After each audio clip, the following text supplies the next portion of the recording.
What's up, guys? So today I'm kind of going to be discussing um, electronic dance music and its association with ecstasy, and how it's truly a dangerous love story.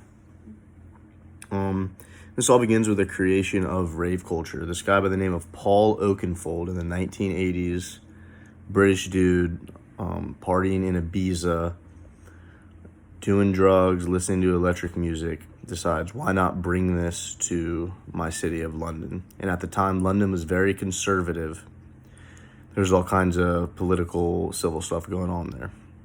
He brought it back. At first, it was not very successful, but it then exploded. And with that came an influx of ecstasy right at the same time that this kind of rave culture was getting started. Soon, Britain kind of banned these kind of parties, but just in time, electronic dance music culture was able to make its way to America along with ecstasy. So in today's society, EDM has truly become one of the most popular music genres in the country.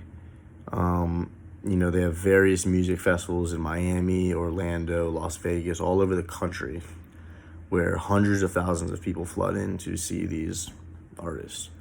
And at the same time, even some of the biggest hip-hop names in the industry reference using Molly, all the time. So it's truly becoming an issue.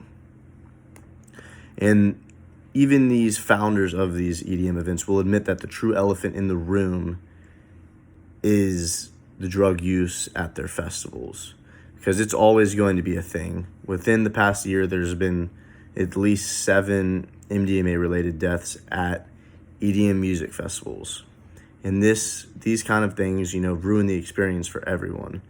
In an interview, this EDM DJ that goes by the stage name of Moby kind of describes his first performance ever, doing EDM, where he came out into the Coliseum, which is the University of Southern California's football stadium, and he came out in front of a stage of 75,000 people.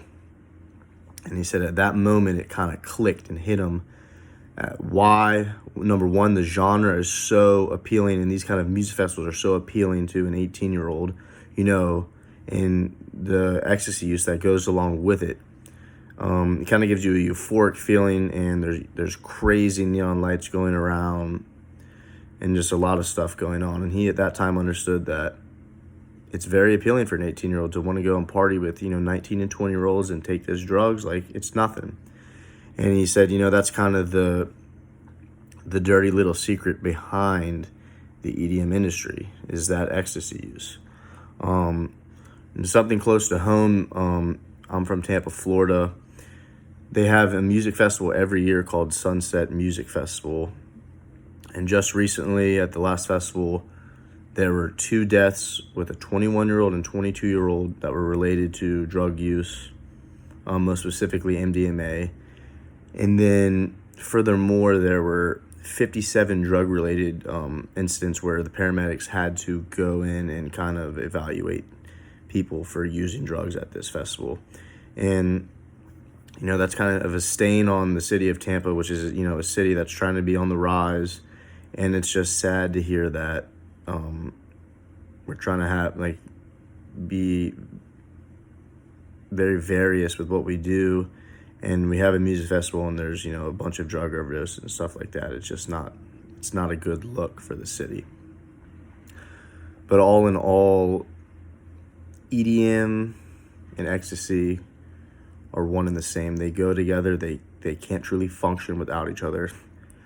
One wants to go to these EDM festivals and roll, which is the term of using ecstasy. And, this is huge within the millennial generation, and I think it'll only continue to grow as EDM is a multi-billion-dollar industry. Thank you.